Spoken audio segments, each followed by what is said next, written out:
ici Philippe Bouvard. Eh bien, je vous invite à suivre ma chaîne. Oui, vous savez, YouTube, Philippe Bouvard officiel. À bientôt.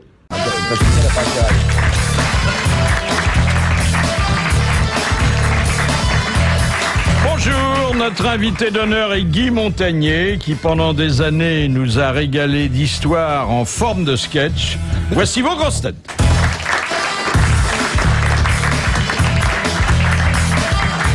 Proxénète, opérant entre Pigalle et Clichy, il fait travailler des camarades de rencontre, Jacques Maillot. Par conscience professionnelle, il oublie sa gentillesse naturelle pendant les heures de boulot, Bernard Mabille. Son vaste coffre pourrait abriter tout l'or de la Banque de France, Marianne James. Les garçons d'honneur de son mariage ont utilisé sa jarretière pour faire du saut à l'élastique, Laurence Boccolini.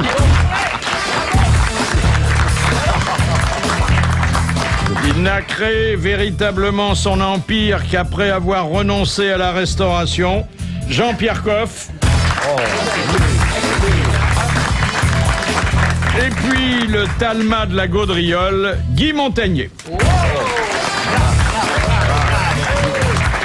Alors voilà Guy Montagnier qui s'installe au théâtre d'Aunou en renouant avec les vieux démons que nous avions encouragés, c'est-à-dire le récital de bonnes histoires. Mais est-ce qu'il y a pour les bonnes histoires, comme pour les vins, des bonnes et des mauvaises années? Ah oui, il y a des bonnes et mauvaises qualités, c'est vrai. Ça, faut les garder dans les tiroirs, celles-là, les mauvaises. Parce qu'il y a des années où on n'a pas de nouvelles histoires. Oui, mais en ce moment, il n'y en a pas lourd, hein, c'est vrai. Il n'y a pas grand-chose. Si j'en ai entendu une hier, c'est un touriste qui arrive en Corse, mais vous avez dû l'entendre certainement ici, et qui rentre dans un petit café du côté de Porto Vecchio, comme ça, un petit truc, un petit estaminet, il se dit, tiens, là-dedans, je dois bien bouffer des bons trucs. Bonjour monsieur, dit-il au patron qui est là derrière son bar. Bonjour. Dites donc, qu'est-ce que vous avez à manger ici, là? La cuisine est fermée. Ben, si vous voulez, je peux vous faire un sandwich. Ah, bah alors, qu'est-ce que j'ai, un sandwich à quoi? Bah, vous avez le sandwich corse ou le sandwich pour touristes. Ah, c'est quoi la différence? Eh ben, le sandwich pour touristes, c'est du bon pain corse, avec du bon beurre corse et du jambon corse entre les deux tranches. Ah oui, c'est pas mal, oui. Et alors le sandwich corse, c'est quoi? Ah, le sandwich corse, c'est du pain avec du beurre corse dessus et du bon jambon corse entre les deux tranches de pain. Dis, oui, c'est pareil? Eh bien, oui, mais attention, le sandwich pour le touriste, c'est 20 €. Le sandwich pour le corse, c'est 2 €. Ah bah, donnez-moi un sandwich corse, il n'y en a plus.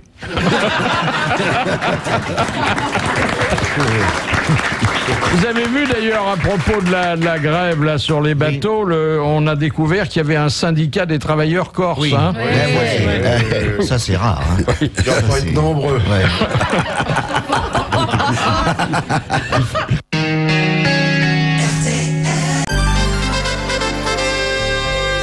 Alors c'est donc un retour de Guy Montagnier à ce qu'il a beaucoup aimé et puis bon, ce qu'il a moins aimé. Et d'où vient que ce qui ne vous faisait plus rire en 2001 vous déride de nouveau en 2004? Cette espèce de cure de rajeunissement tout d'un coup, c'est vrai. Eh ben, je sais pas, c'est une rencontre avec une jeune femme tout à fait délicieuse qui m'a incité, qui est une fan, et qui m'a dit, mais pourquoi tu refais pas des histoires drôles? T'es con, les gens te demandent sans arrêt.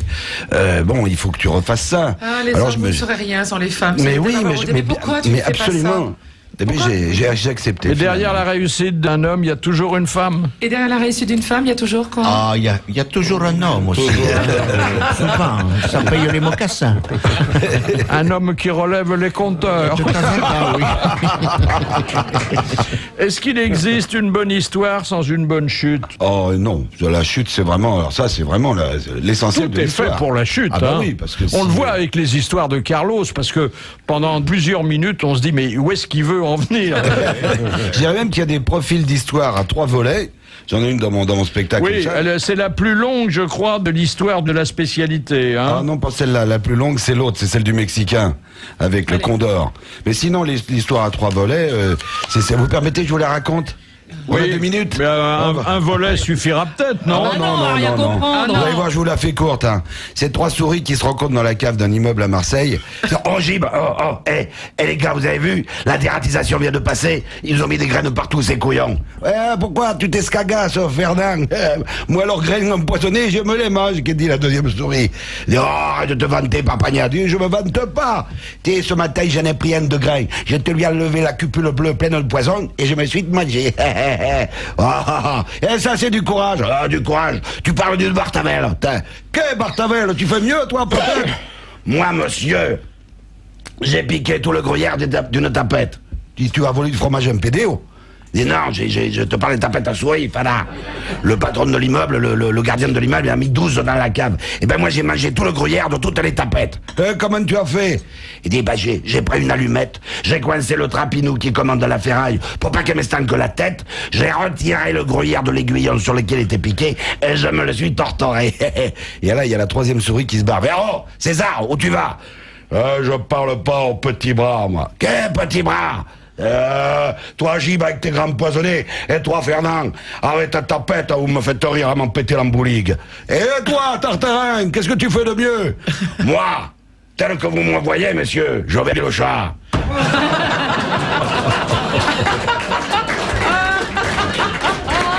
On le voyait pas arriver. Pourquoi ça ne peut pas finir? Mais qu'est-ce qui se passe? Il était... Bah alors... Et le 2e volet? Non, refermons la fenêtre. Comment donner un coup de jeune? Comment donner un coup de jeune à une vieille histoire? Voilà. Il faut mettre des personnages. Faire des accents et rien de par exemple, je sais pas, il y a aussi... Combien de volets? Oh, non, un seul. Bon. Un store. Ça dépend, mais un nouveau personnage peut même transformer en politique. Par exemple, il y a une vieille histoire qui date, je crois, d'avant la guerre, où il y avait le coiffeur qui coiffait Hitler, lui coupait les cheveux comme ça, et à chaque fois il fait, alors vous avez vu Staline? Et Hitler, et Staline a fait ceci, Hitler, arrêtez tout le temps de Staline. Pourquoi vous me parlez tout le temps des Staline, hein? Il dit, parce que à chaque fois que je vous parle de Staline, vous avez les cheveux qui se dressent sur la tête, c'est plus facile à couper. Par exemple, bon. Là, on peut la mettre au goût du jour. Hein. Vous parlez, par exemple, mettez George Bush et son coiffeur, mais les histoires de John Kerry. Les histoires de blondes, ce sont les ex-histoires de Belges, qui elles-mêmes ont été prises souvent. Hein. Pas tout à fait. On passe à des ordinateurs, parce qu'à l'époque... Les Belges sont blondes. Ah non, les histoires de blondes, c'est pas les histoires de Belges. La plupart, c'est canadien. On en parlera d'ailleurs tout à l'heure des histoires de Belges. Est-ce que, et là j'évoque 2 de vos principaux personnages, la grosse Glita finira par épouser Mathieu le paysan? Glita, je sais pas, ça donnerait quelque chose de bien. Bonjour, petit, tu montes. Non, je vais la bourrer. C'est ce que je te dis. Mais il manque l'image là quand même pour les gens. Est-ce que la fortune appartient à ceux qui se lèvent tôt pour aller faire leur déclaration de texte à la SACEM? Oui, je crois, oui. Oui, hein. Il vaut mieux, oui. Oui. J'ai un beau catalogue à la SACEM. Ah oui, parce que vous réécrivez tout, hein. Tout. Oui. Et dès que vous avez changé un mot, vous signez. Exagérons pas, nous, quand même. Non, un peu plus d'un mot, quand même. Oui.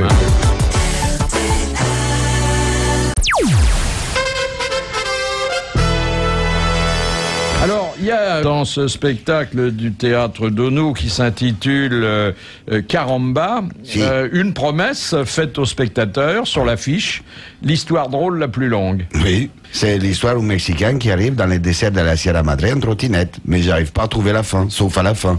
Donc c'est finalement... Elle dure combien de temps? 1h30. C'est pas vrai. Ah oui, j'essaie de la non, retrouver. il y en a une que j'ai sous les yeux. Ça figurait à l'origine, à la fin du film Rambo 2. Ah oui, elle est longue celle-là. Ah, très très longue, oui, effectivement. Mais je peux vous la faire courte si vous voulez. Oui. Vous la voulez? Oui. Vous la voulez bien? Oui. Bon, vous allez la voir. Alors oui, c'est une histoire qui figurait à la fin du film Rambo 2. Vous savez, rappelez, quand Rambo va chercher les prisonniers américains oubliés au Vietnam. Alors on vous rappelez, il plante son couteau dans la table, il fait... Et puis il tourne le dos avec tous ses muscles, puis il s'en va. Non. Puis le film s'arrête là. Mais en fait, dans la version originale, Rambo va au bordel à Saïgon. Donc il arrive dans une rue avec des vitrines à putes, et puis il va frapper à la première vitrine. Et, hop, la pute le regarde, qu'est-ce que tu veux une fois? C'est combien? C'est l'accent de Saigon. Oui, ah oui, mais ça, oui, non, mais c'est, ah oui, mais Ah oui, non, mais... oui. elle était née d'un père belge et d'une Oui, mère bien sûr. vietnamienne. On les importe. Parlez comme ça un petit peu, hein? Et elle avait, c'est combien une fois? C'est combien? Qu'est-ce que tu veux? Tu me fais gourer dans mon histoire. Banque. Tu vas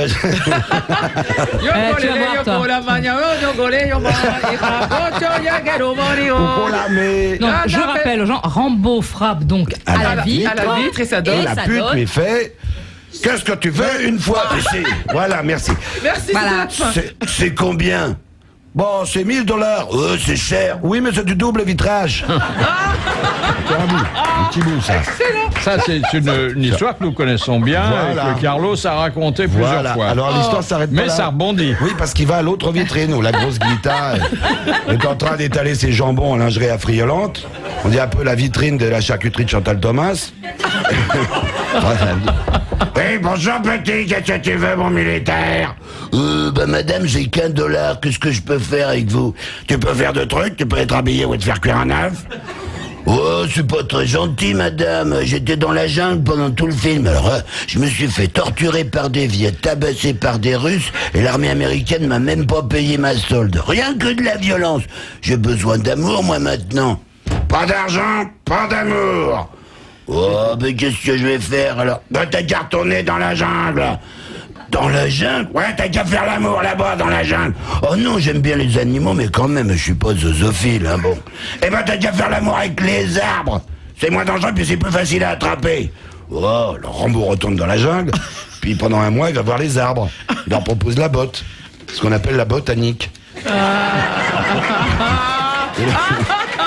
Allez, Et alors, mais il prend pas n'importe quels arbres, hein, uniquement ceux qui ont des trous, de préférence quand même. Hein, bon. Et alors, et puis au bout d'un mois, il reçoit enfin sa paye de soldat, il va retourner voir Glita en brandissant une belle liasse de billets verts.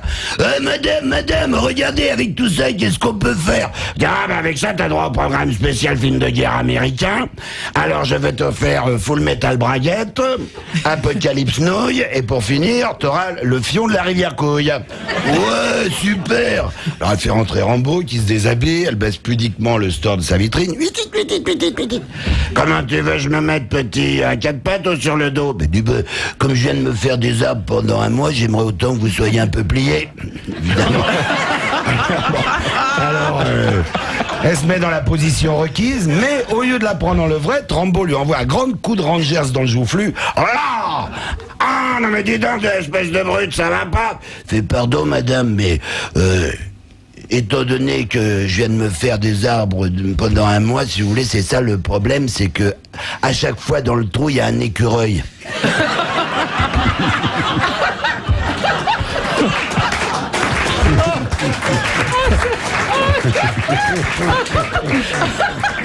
Ah, ça fait rire les dames, ça. Les dames et Jean-Pierre Coff, hein. Dis donc. La tête de l'écureuil. oui. Je vois l'écureuil. Tu vois pas les noisettes aussi.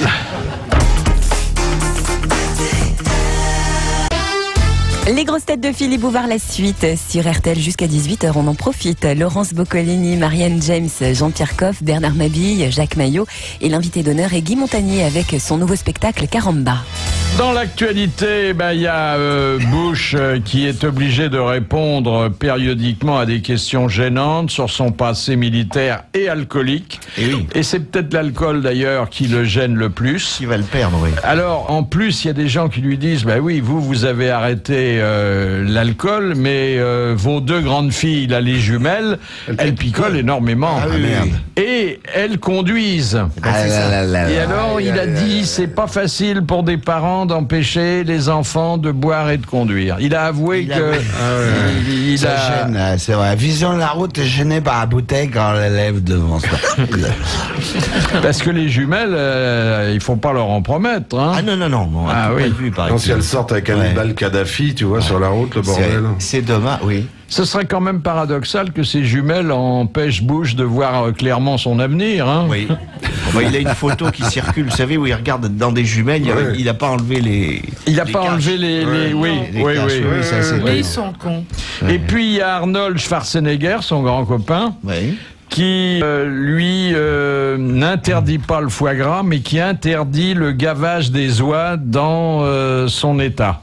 Parce qu'il dit que... Le foie gras américain est pas terrible. Hein. L'Europe l'interdit, Bruxelles l'interdit à toute l'Europe, ça dans un an ou deux. On n'a plus le droit de gaver les oies. Ni les canards. Mais alors, on leur donne grain par grain à la petite cuillère, comment on fait? C'est un véritable problème et un gros problème économique parce que les Polonais, les Hongrois, qui sont de très très gros producteurs d'oies et donc par conséquent de foie gras, le foie gras français vient souvent de ces pays-là. Il y a, quand vous baladez en Hongrie, il y a des troupeaux de 30 000, 40 000 oies qui se baladent le long des routes. C'est une énorme entreprise et ils risquent plus y avoir de foie gras dans quelques années, ça. Mais plus de foie gras. Non, si on peut plus gaver, le principe... C'est-à-dire il faut attendre que l'oie ait faim. Ouais. Et oui, naturellement, elle se rend pas malade, quoi. Mais non, c'est un foie de malade qu'elle a. Le loin... Puisqu'on parle de l'oie, l'oie c'est pas un animal qu'on gave, c'est un animal qui mange de l'herbe, qui gratte, on la gave uniquement, enfin le principe de gaver c'est mettre le foie en surcharge pondérale. Oui, donc si vous pouvez plus la gaver, le foie restera, ce qui est un foie d'un animal qui n'a pas été gavé. Est-ce que c'est bon un foie normal d'oie? C'est comme un foie de lapin ou comme un foie de poulet. C'est vachement bon. Mais oui, c'est très bon, bien sûr. Ça a beaucoup de parfum aussi. Sauf que ça n'a rien à voir avec un steak entier, un foie de canard ou un foie d'oie. Est-ce que le gavage des Corses va rester autorisé? Il y a eu, alors puisque vous vous intéressez au sport, une manifestation extraordinaire à Johannesburg. Il y a eu une bataille de polochons géants. Ah, ça c'est rigolo. Oui, 800 sportifs qui se sont affrontés. Jeunesse. Ça a duré 1 minute. Mais ils y ont laissé des plumes. On peut se faire très très mal avec les polochons. Des plumes d'oie. Des plumes, oui. Ah oui. Ah oui, ça, au lycée, qu'est-ce qu'on pouvait rigoler? Et ça va figurer dans le livre des records parce que jamais il y avait eu autant de participants pour une épreuve de ce type. C'était dans la rue? C'était dans la rue, oui. Vous avez déjà disputé, vous, des batailles de polochons? Oui, quand j'étais pensionnaire, oui. Et puis enfant, oui, avec les cousins, à grand coup de mais ça faisait mal parce que dans les collèges, c'était du crin. Des trucs comme ça, alors que le vrai polochon, il devrait être en plume d'Eder. T'imagines les mecs qui dorment en Inde sur les planches à clous? Les batailles de planches à clous. C'est quoi la plume d'Eder? C'est le canard. Un canard. Eder, c'est le fameux canard qu'on fait, tu sais, on lui met un truc pointu dans le cul pour l'empêcher de pondre. Non, mais surtout, on lui prend sa petite plume d'en dessous, pas la plume que tu vois qui est toute jolie. On lui prend le petit duvet en dessous. Dans tous les cas de figure. Mais est-ce que ça se gave l'Eder? Ça se gave l'Eder? Non. Ah bah c'est facile pour toi, un truc dans le cul, hop, il suffit de passer par l'autre côté, il gonfle, je veux dire, c'est énorme.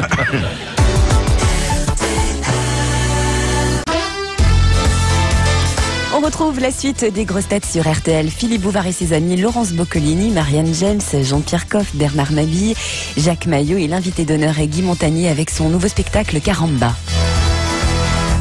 Monsieur Dutour, bonjour. J'entends tout ce que vous dites. Mais là, oui, vous arrivez au bon moment. Bonjour Jean. Bonjour mes petites chéries, comment ça va?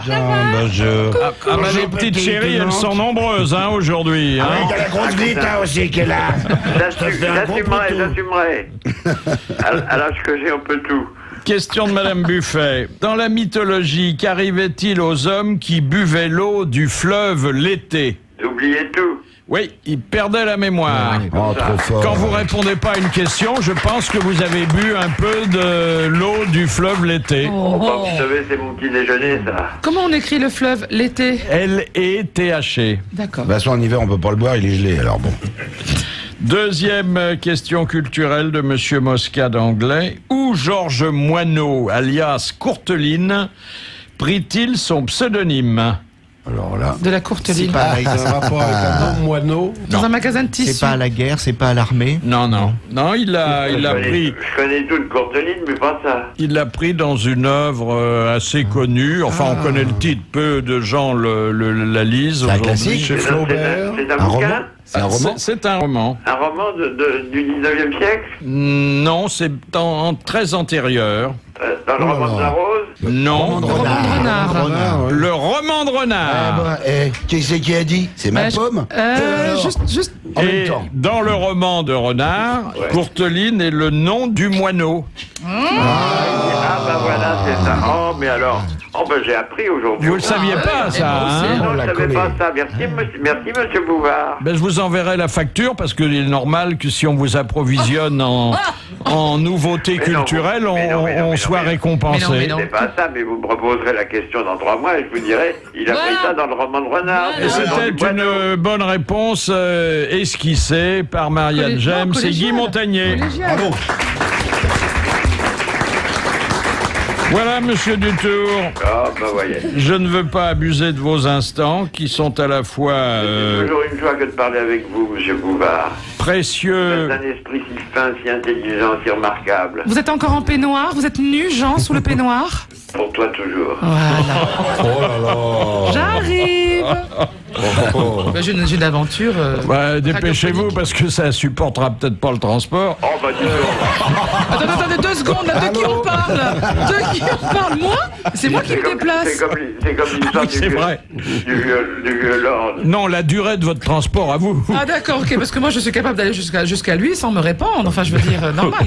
Oui. Vous avez un monte charge dans l'immeuble? Tu devrais le savoir, tu vas dîner souvent. Merci, Laurence. À Merci demain, beaucoup. monsieur Dutour. Ah, l'amour, c'est poétique. et Ah c'est beau, oui. hein. Au revoir, mes petites chéries. Au revoir. Mais si on n'était pas grosse, de quoi il nous parlerait? Tu veux me De dire? rien, voilà. Ça nourrit les gens sans humour, moi je J'ai dis remarqué souvent. comme ils sont minces et comme ils sont beaux, comme ils ont des Ah ouais. tablettes de chocolat, Oui. comme ils ont des organes magnifiques, comme ils sont velus du crâne, comme ils sont beaux, pas le double menton. T'as les cœurs de l'armée rouge qui peuvent chanter sous leur ventre sans se mouiller. Et ils se foutent de nos grosses Voilà. fesses. Ça me Comme fait rire. Comme ils ont un moi. fessier non, musclé, non. comme ils Quelle sont. méchanceté à l'égard de vos soupirants. hein. Quel soupirant. Te faire l'amour, m'éloigner très Ouais, loin c'est et ça. toujours être sur toi. Oui, oui. Je te signale que tu peux rêver, hein. Ce sont que des Brad Pitt. Oui. Non, Ou des mais braves- c'est des vrai braves- que des braves types aussi. si on a des maigriottes ici et ça arrive, on n'en parle pas parce que c'est Vous avez triste. peu de maigrillottes. Ah si, Ah, Amanda, si, est-ce qu'elle vient, Amanda? Oui, encore viens. Toute viens. mince. Ah, Amanda est une fausse maigre. Hein. Oh non. Oh non, elle est mince, elle est non. mince. Oh, C'est une fausse femme. Et voilà. Oh non, elle est pas grosse, ça. Elle a des rondeurs même qu'on ne trouve pas toujours chez une femme. Hein. Bon, allez, une autre Allez, question. Il y a Macha aussi qui vient. Macha est charmante. pas maigre, Macha. Pourquoi elle est vous jolie. passez, Macha? Et Laurie ne veut pas faire les grosses têtes? Ou Evangélie de Oh oui, pourquoi vient pas Evangélie? Evangélie. Et Elodie Gossuin? Question de Madame Romer de Besançon, qui a dit « L'avenir est aux gens prévoyants, à ceux qui ont un livret de caisse d'épargne et qui achètent de la choucroute pour 8 jours sous prétexte que ça se réchauffe. Raffarin. Coluche. » Non. Humoriste. Des proches. Humoriste. Frédéric Dard. Frédéric Dard. Bonne bravo. réponse de Bernard Mabille.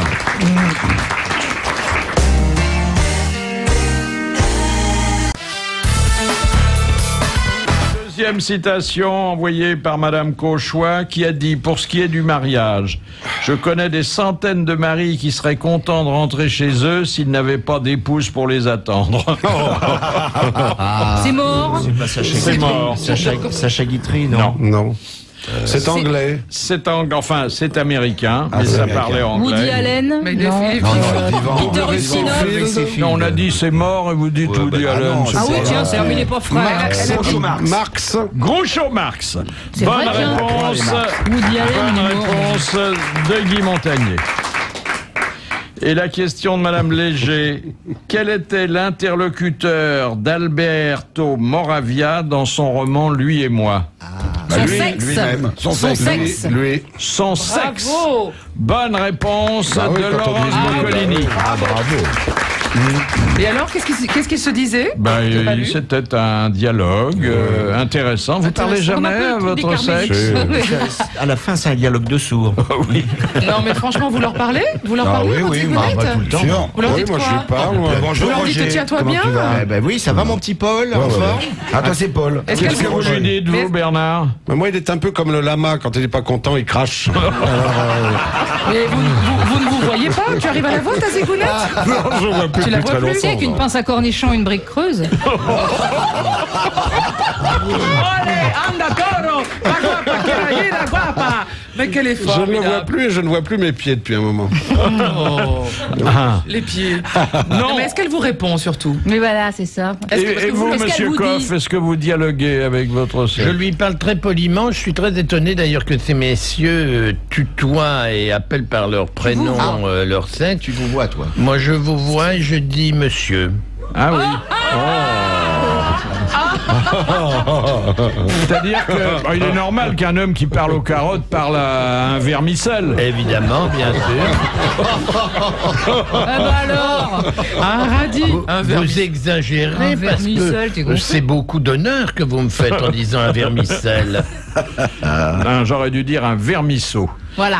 Les femmes parlent, hein. Les femmes parlent alors. Non, pas nous, on parle à ces messieurs, enfin aux messieurs des messieurs. Ah bon? oui. Oui. Tu leur parlais pas? Tu leur parles, tu dis quoi, toi? Je dis bonjour déjà. Bonjour, Paul. Non, bonjour. Bonjour. Est-ce que tu veux montrer ta tête un petit peu plus haut? Et qu'est-ce qu'il dit, lui? Bon appétit. Mets-toi à l'aise, enlève ton col roulé. Ça dépend de quelle confession ils sont. Non, mais ça fait partie de la vie intérieure de pouvoir parler. Mais bonjour, c'est bien. Puis merci si ça s'est bien passé. Puis au revoir ou à la prochaine fois. Au plaisir. Au plaisir, voilà, Il y en c'est a eu. gentil. Bon, alors, faudrait savoir, tu rentres ou tu sors? Question de Monsieur Vérin. Quand une femme fait-elle du béton? Béton. Béton. Quand elle fait le trottoir. Non. Quand elle a raté un gâteau. C'est médical. Ça a C'est rapport avec le médical. lait, ça a rapport avec le lait, C'est un non? accouchement. Oui. Oui. Avec le lait. Oui. Ah oui, quand elle allait. Au moment de l'accouchement, le premier lait qui Voilà. sort, C'est du béton. C'est du béton. Et il vaut mieux pas essayer de le boire. Hein. Ça te pète les dents. Hein. Et les grumeaux. Non, c'est du béton. Il y a quoi? J'ai pas Oui. d'expérience. Bouygues a commencé comme ça. Ouais. La question de Madame Lafayette. Dans le Jura, qu'appelle-t-on une clavelin? C'est une bouteille de vin jaune. Oui. Ah. Quelle est la contenance? Ah, alors... 50 centilitres. 48. c'est 37 quelque chose. C'est des petites bouteilles. Non, là, vous vous êtes fait entuber. Hein. Non, c'est 60. 75? C'est 60 centilitres. C'est pas 62 centilitres. Ah, 62. Si on essaie de vous en filer une à 37, hein, refusez, hein, monsieur. C'est mal commode d'ailleurs pour ranger dans les caves, je trouve ça mal commode. Clavelin. Et c'est bon le vin jaune du Jura? Ah, c'est admirable. Ah oui. Ah oui, oui, très sucré? Non, pas du tout. Non, c'est Ce sont amer. c'est pas amer, non. C'est le vin de paille, c'est ça? J'adore ça, moi. Ah bah non, vin de paille, c'est toujours moelleux, c'est du pastrillage. c'est pas moelleux, le vin Non, jaune, ça le vin jaune, c'est des vins qui restent pendant 7 ans dans une cuve, ça fermente sous une pellicule de pourriture, de moisissure. C'est remarquable. Sur la crème, sur un c'est boulet de très crème. très. Encore Ah, mais avec même quoi sur vous conseillez de boire le vin un morceau de comté. Un morceau. C'est un très beau morceau de vieux comté, et puis vous ouvrez ça. Pourquoi du à vieux deux. comté? Ah, parce que le vieux comté est meilleur que du Ah, oui, Le riz, il est plus. Non, il a cette particularité, le comté, quand il vieillit, c'est que il y a des petits grains minuscules de sel qui vient tout à coup croquer sous la dent, et ça, c'est absolument magnifique. Puis effectivement, ça, il y a eu une maturation qui a duré plus longtemps, donc il y a des arômes qui se développent davantage. Il y a des comtés qui ont 4 ans, 5 ans, qui sont très très extraordinaires. Qu'est-ce qu'elles sont gentilles, ces vaches, de donner du lait. Oh. Qu'est-ce qu'elles sont braves. Oui, surtout qu'on leur tripote la poitrine sans jamais les embrasser. C'est dégueulasse. Ah Mais bah, enfin, à on la tripote. fête, hein. À la Je vous ferme, ils signale les qu'on embrassent. tripote de moins en moins maintenant. Oui, hein, on leur met, mécanique, on leur hein. met des aspirateurs, plus personne ne sait traire à la main. Mais à Enfin, la ferme, si, ils l'ont bien elles ont fait. elles ont quand même le contact avec la main, parce qu'avant de mettre la machine, On met un la peu de tailleuse, graisse. il faut quand même les laver, d'abord nettoyer le pli, et puis c'est automatique, ensuite ça il faut. aussi. Le produit qu'ils mettent jaune dessus, c'est automatique aussi maintenant. Non, mais là, enfin... Je vous jure que c'est vrai. Hein. Il y a une cellule laser rouge qui vise le pis et le chiffon passe avant, tout est automatique. Pour voir, en général, la personne qui s'occupe du troupeau prend un pis pour voir si ça va sortir. Au moins, elle a un peu de contact humain. Comme le Mathieu, un dieu qui avait reçu sa belle machine à traire. Jamais il avait utilisé ça sur la Blanchette et la Noiraude, et les autres vaches non plus. Il dit, oh les dégueux, je vais essayer ça, pof, pof, il met ça aux vaches, oh il est formidable, dis donc, ça marche bien. Puis il a pas envie de la Sylvette, mais la Sylvette elle est pas là, c'est le printemps, ça l'énerve. Il dit, oh bah tiens, je vais essayer la treilleuse. Hop, et il se met le bazar dans la treilleuse, et vas-y petit, oh dis donc, oh c'est bien agréable. Et puis il essaie de la tirer quand il a fini, puis ça marche pas. Bah bon, de là, c'est pas vrai. Ok, et puis ça recommence à... Oh, c'est pas possible. Et pof, une deuxième fois, oh, créneau, va te tirer sur l'écran. Et ça continue, oh, c'est pas vrai. Oh, il commence ça marche. Il doit y avoir le mode d'emploi marqué sur le bazar, là, sur le récipient. Et il y a marqué, s'arrête automatiquement à 80 litres.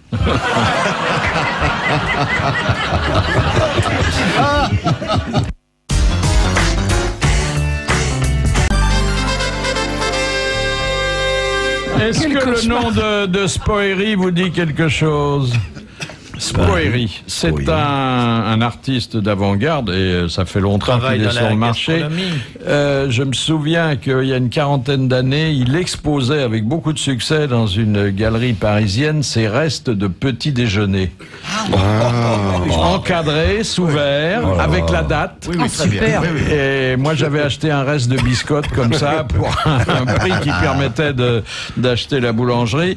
Et là, il vient de publier un inventaire des fontaines miraculeuses de Bretagne avec une collection de leurs eaux dans des petites bouteilles qui sont étiquetées et vendues avec le livre. Ah oui. Alors, il y a Fontaine miraculeuse de Barentin, là où Viviane a rencontré l'enchanteur Merlin. Il y a une petite fiole avec de l'eau de la fontaine. C'est joli comme idée, non? C'est amusant. Non, c'est pas idiot. Merlin, c'est un promoteur, non? C'est le mur de l'Atlantique. Ça sert pas vraiment grand-chose, si. Mais si on y croit, on a un concentré dans le livre de toutes les magies pour retrouver l'amour. Le mieux, c'est Lourdes dans le genre, quand même. Ah bah Lourdes, c'est formidable. C'est bien, Lourdes. Puis on peut y aller avec sa gourde, c'est très agréable. On peut y aller seul aussi.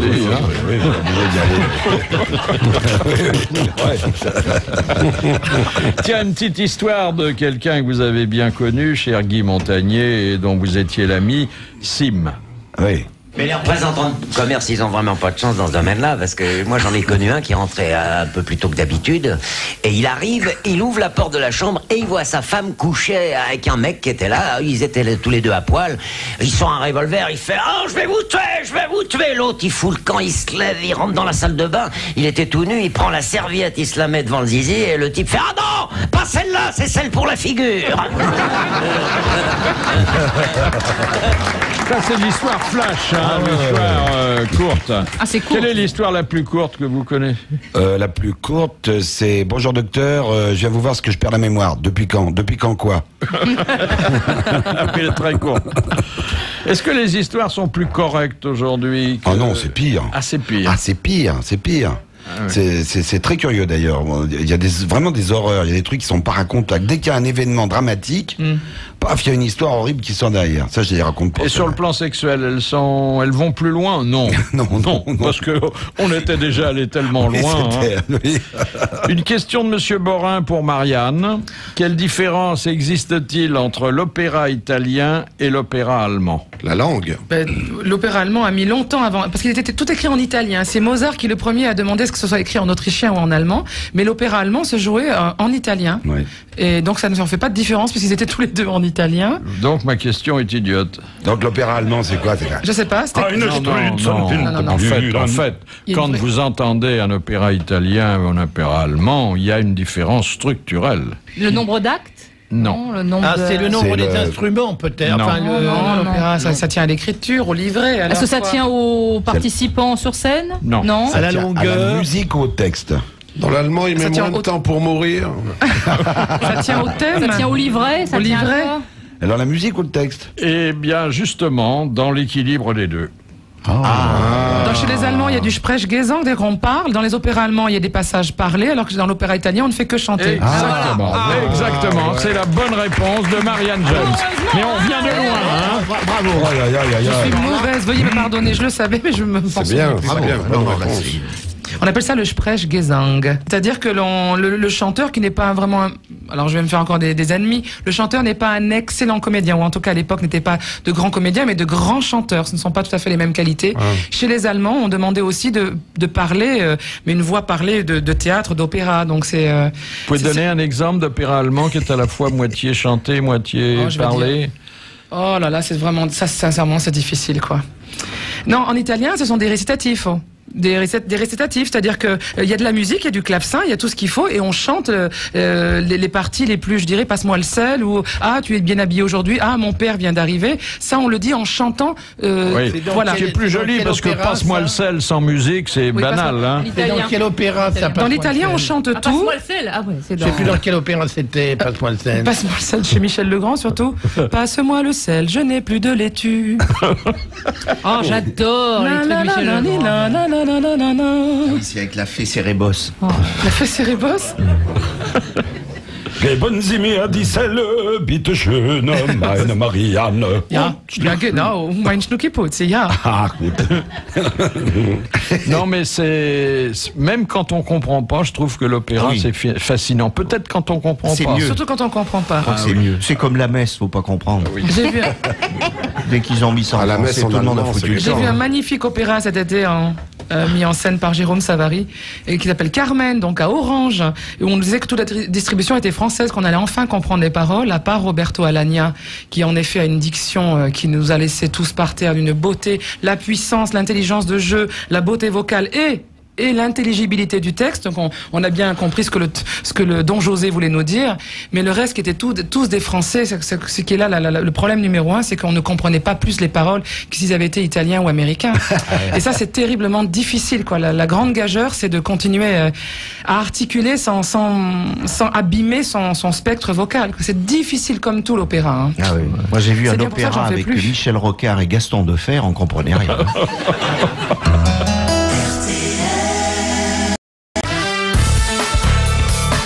L'histoire politique, il y en a beaucoup moins. Ah, moi, hein. Ouais. C'est bizarre. Ouais. Moi, je pense que les hommes politiques devraient raconter des blagues. Ouais, moi je dis. Ça serait plus drôle. Ils en racontent chaque fois avant une élection. Hein.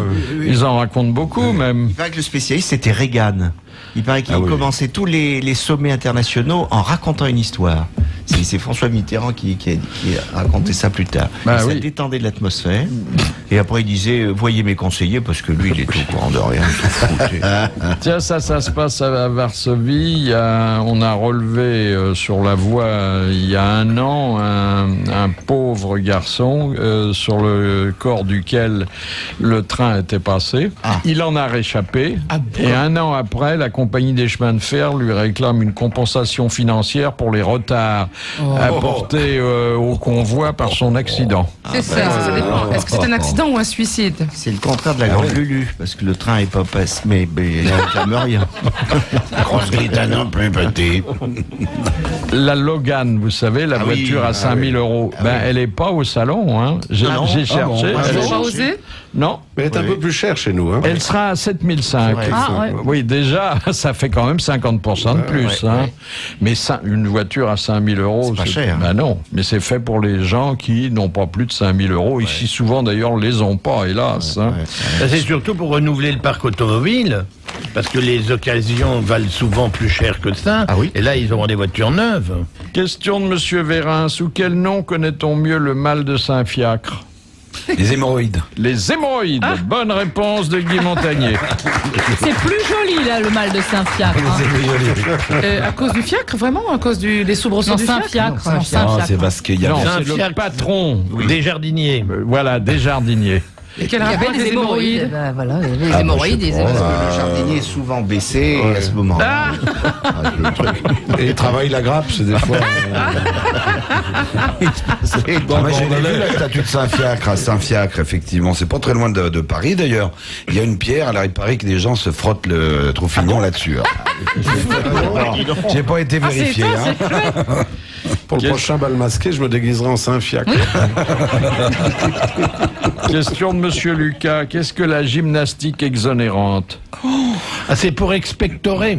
Non. Non. C'est une gymnastique ou c'est un terme qui n'a rien à voir? C'est une gymnastique. Ça tient du jogging? Non. C'est médical? Exonérante. C'est médical. C'est pour... c'est quand on est constipé? Oui, exactement. C'est l'ensemble des gestes et mouvements à entreprendre Oui, j'ai compris. en cas de constipation. Voilà. C'est une bonne réponse et c'est assez rare pour être souligné de Jean-Pierre Coff.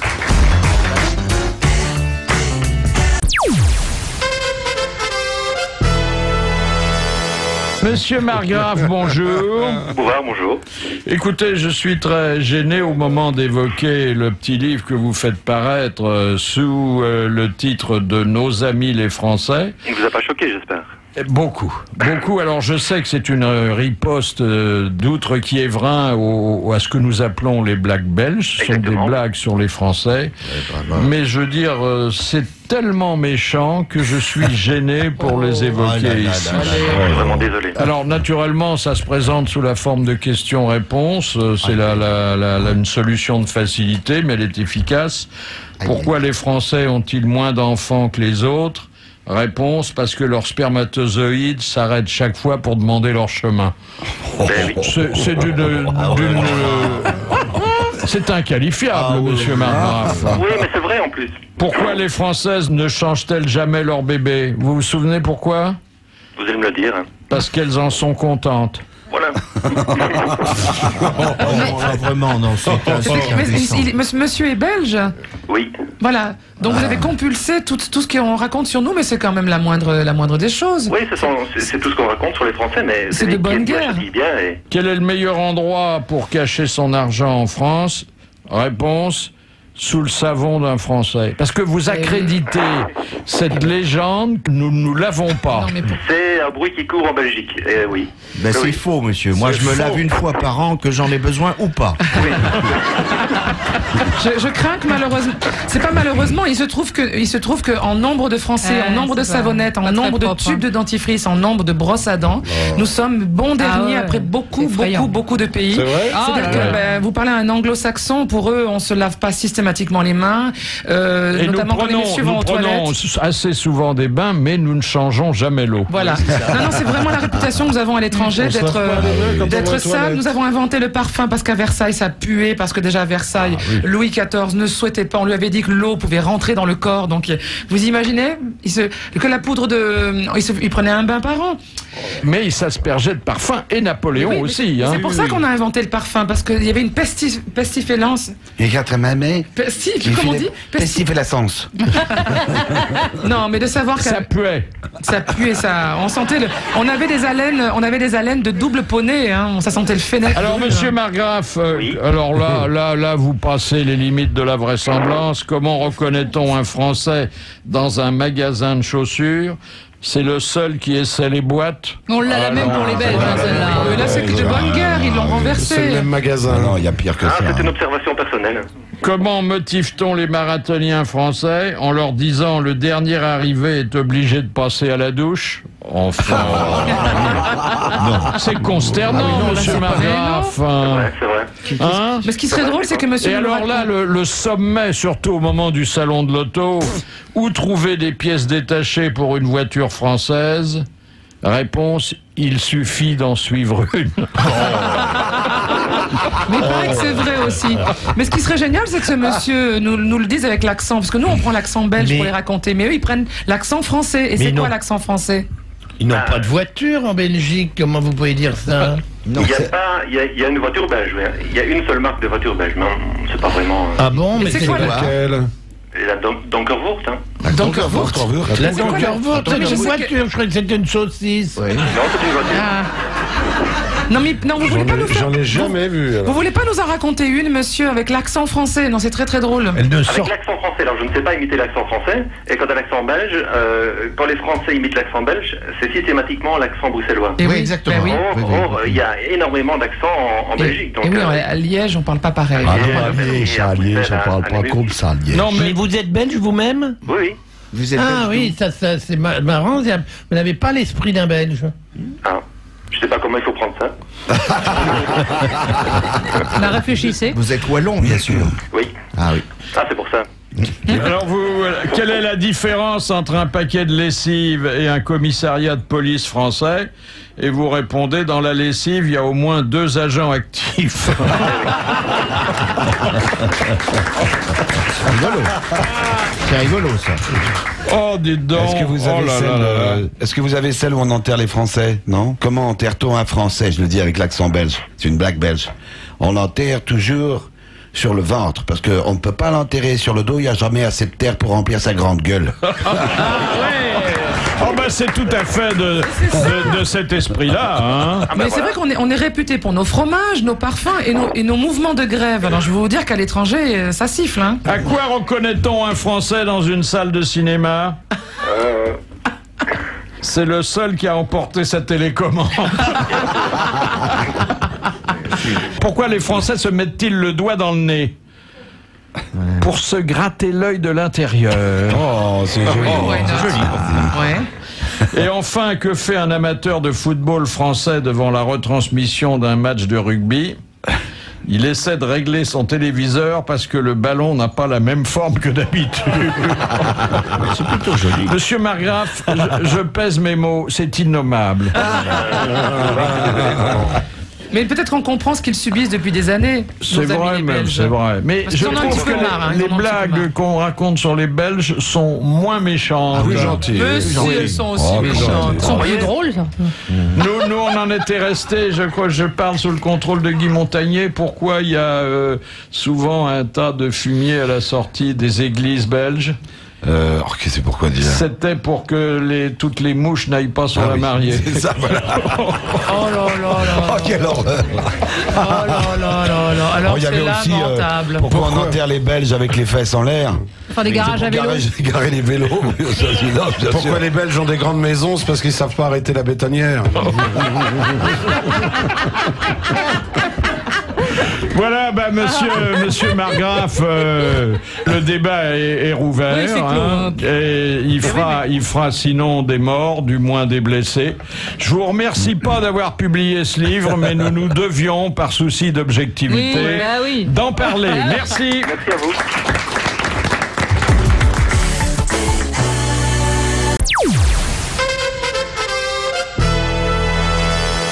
Est-ce que vous savez que la Tchéquie détient le record mondial de la consommation de bière avec 160 litres par habitant?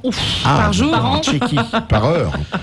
Ça fait combien de bières par jour? Si en Angleterre, ils doivent pas être très loin. Mais les Allemands sont pas loin de ça non plus. Ça fait une bière tous les 2 jours. Non, ça fait un demi-litre par jour. C'est pas énorme. C'est pas énorme parce que les Anglais, ça y est, ça y va. Hein, Ça me rappelle l'histoire du Belge qui arrive chez Madame Van Der Ke. Oui, bonjour, monsieur. Je viens vous annoncer que votre mari, malheureusement, est mort. Mon Dieu, mais comment c'est arrivé? Bon, il travaillait à la brasserie, n'est-ce pas, et puis il est tombé dans la grande barrique de bière. Oh, mon Dieu, c'est affreux. Et il s'est noyé. Oh, c'est épouvantable. J'espère qu'il n'a pas souffert, au moins. Oh, pensez-vous, il est sorti au moins 4 fois pour aller pisser, hein.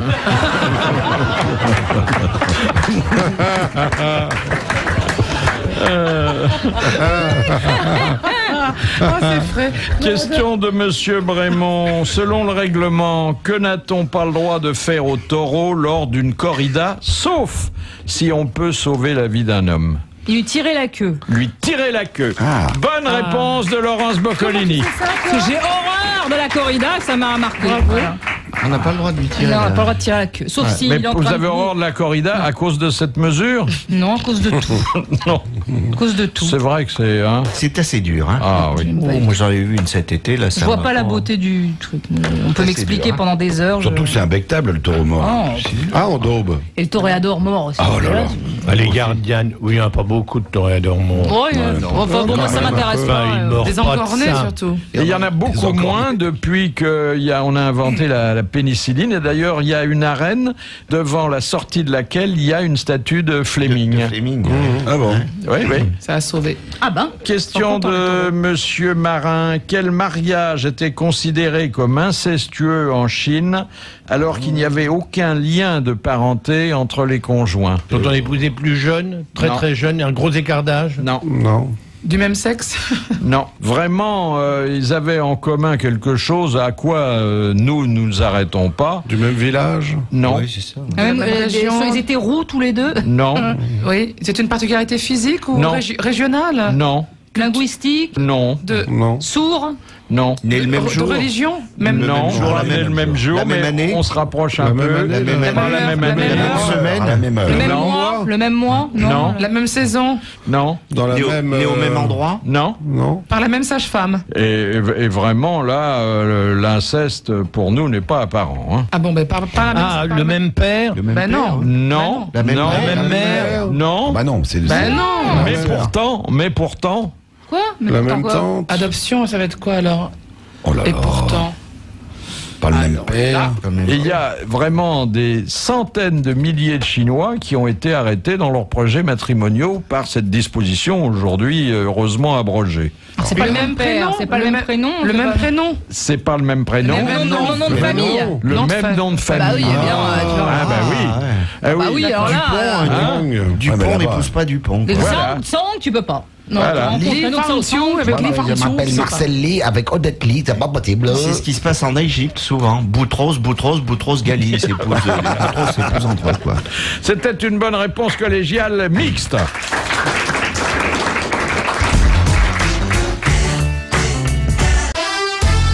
C'est la dernière pour cet après-midi avec les grosses têtes de Philippe Bouvard qui sont Laurence Boccolini, Marianne James, Jean-Pierre Coff, Bernard Mabille, Jacques Maillot et l'invité d'honneur est Guy Montagnier avec son nouveau spectacle Caramba. Question de Madame Lotte. Pourquoi les automobilistes de Los Angeles sont-ils obligés de garer leurs véhicules les roues contre le trottoir? C'est à cause des tremblements de terre. Avec San Francisco. À cause des tremblements de terre. Bonne réponse de Laurence Boccolini. J'en sais rien, ils te disent toujours ça. La route touche le trottoir. Ouais, ça doit toucher le trottoir. Et comme ça, bon bah la voiture est bloquée en cas de mouvement impromptu de terrain. Ça me rappelle l'histoire du touriste qui arrive en Corse. Il voit un Corse qui est là près de son champ. Il fait, ça va? Oui, ça va bien. Dit, l'année était bonne? Oui, c'était très bien cette année. C'est formidable. Parce que, vous voyez, je devais arroser les légumes. Là, il y a eu des inondations au mois de juin. Ah oui, c'est bien, c'est bien. Et là, je devais débroussailler le petit bois là-bas. Et puis, il y a eu un incendie de forêt, mais ça n'a pas touché les arbres, c'est bien. Et là, qu'est-ce que vous faites là? Là, j'attends un tremblement de terre. Dis pourquoi? J'ai des patates à déterrer. Combien connaissez-vous d'histoire? Oh, à peu près à 2000. Ouais, 2000. Ah oui, ça fait un joli fonds de commerce. Hein. Tout n'est pas bon, hein. Non. Tout n'est pas racontable non plus, d'ailleurs. Non. Le problème, c'est de s'en ressouvenir. Ouais. Ah bah, ça fait pas. Quel ordinateur. Il clique alors, vous cliquez souvent? Je clique beaucoup avec mon petit mulot. Ça, c'est un record original qui va figurer dans le livre qu'il est en principe recense tous.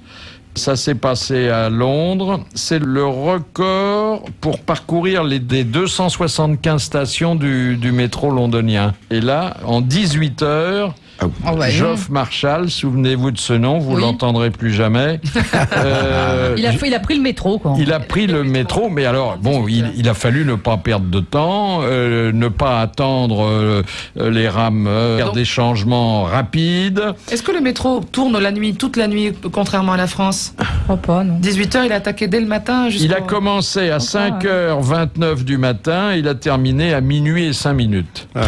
Et il avait fait les 275 stations. On pourrait le faire aussi à Paris, mais il y a moins de stations à Paris. Et puis à Paris, marche 1 heure sur 2. Hein. Il y en a plus à Paris de stations. Non.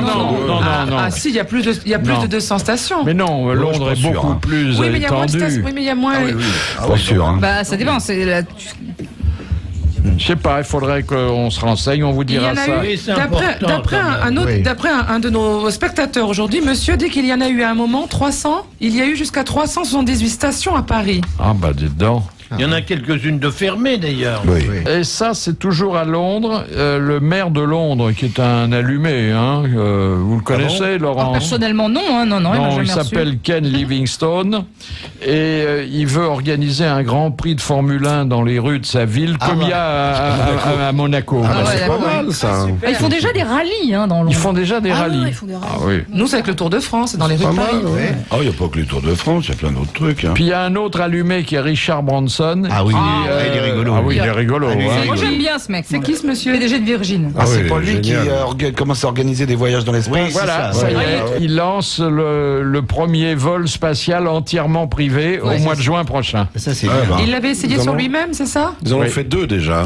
Non, mais lui, il fait du ballon aussi. Oui, il est marrant. Il est marrant. Tu l'as rencontré? Non, mais c'est un type qui a tellement d'argent qu'il s'ennuie. Donc il crée des trucs complètement... Oui, il a l'air de s'amuser dans la vie avec son fric, c'est marrant. C'est très marrant. Il pourrait faire du bien, c'est lui qui a lancé le concurrent de Coca-Cola. Oui, c'est ça, oui. Mais s'il ne sait pas encore quoi en faire de son pognon, on lui a dit, mais avant, il a dit qu'il allait réfléchir. Oui, on pourrait lancer un appel s'il pouvait nous donner un peu d'argent. Très sympathique. Question de Monsieur Girard. D'après la légende, pourquoi le bouleau nain est-il tout rabougri? Le bouleau nain? Quelqu'un s'est assis dessus. Le bouleau nain. Quelqu'un a fait pipi dessus? Le bouleau nain, c'est l'arbre nain. Oui, l'arbre nain. C'est un arbre qu'on appelle le bouleau, mais il est tout petit. Tout petit bouleau. À cause d'un sort? C'est pas à cause des 35 heures que le bouleau est réduit. C'est une légende occidentale, orientale, une légende. C'est une légende biblique. Il y a quelqu'un qui s'est assis dessus. Il est corse, non? Il a pas voulu pousser pour faire pas de l'ombre à quelqu'un? Non, ça serait gentil, ça. Est-ce que quelqu'un de connu est passé de près, tout près? Non.